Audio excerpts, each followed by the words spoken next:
Nagiging katawa-tawa itong si Tari Eason para sa mga NBA fans sa ngayon sa kanyang sinabi na okay daw ang Golden State Warriors nang walang Stephen Curry at Jimmy Butler. Ayon pa mismo kay Tari Eason sa isang interview, kung sakaling naglalaro daw ang dalawang iyon ay matik sila na mismo ang mananalo. Kaso nga lang parang iba ang nangyari sapagkat walang Butler, walang Stephen Curry, wala pang Porzingis at Moses Moody ay natalo sila sa Golden State Warriors sa kanilang laban. Nagiging walang kabuluhan sa ngayon itong si Tari Eason sa kanyang mga pinagsasabi mga idol. Kung tutuusin, wala pang napapatunayan itong si Tari Eason. Ang kanyang sinasabi lang dito ay yung pangkabuuan, yung Rockets, pero kung pang individual ay wala pa siya sa kalingkingan ni Stephen Curry at ni Jimmy Butler. Wala pa siyang napapatunayan ni hindi nga siya superstar para sa Houston Rockets. Wala nga siyang natanggap na extension sa ngayon at nasa delikadong posisyon pa siya na hindi na siya pabalikin ng Rockets sa susunod na season. Dapat mo na sigurong atupagin ni Tari Eason ang kanyang sarili bago ang iba, sapagkat yung iba secure na for long term, malaki ang sinasahod, pero siya ay 50-50 pa sa Rockets.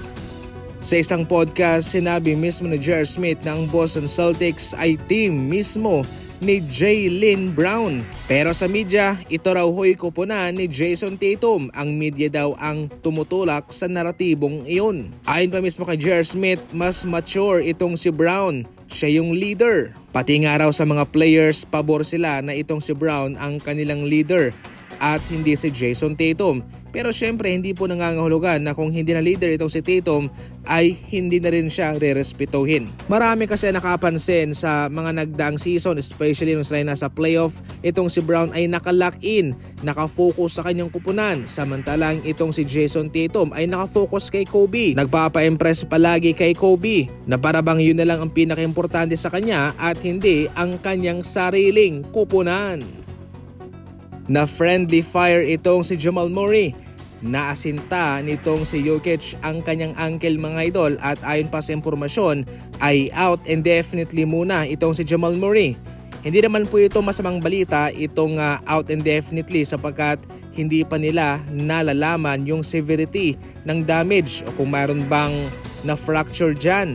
Out indefinitely dahil hindi pa nila alam kung kailan ba ang insaktong pagbabalik nitong si Murray. Magkakalaman na lang po yan pagkatapos ng gagawing MRI test kung mayroong nabasag, kung mayroong na-fracture, kung mayroong damage. Ayon pa nga sa mga NBA fans ay kung saan okay na ang Denver Nuggets ay parati namang mayroong nagkaka-injured sa kanila. At ngayon nga ito namang si Murray.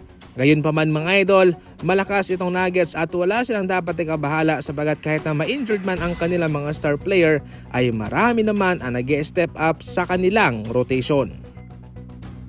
Kahit sa kwarto ay pwede kang maglaro ng basketball. Eto na ang mini indoor basketball ring na pwede mong mailagay kahit saan, sa garahe, sa kwarto, sa sala. Pwede rin itong pangregalo sa mga pamangkin mo at syempre sa sarili mo.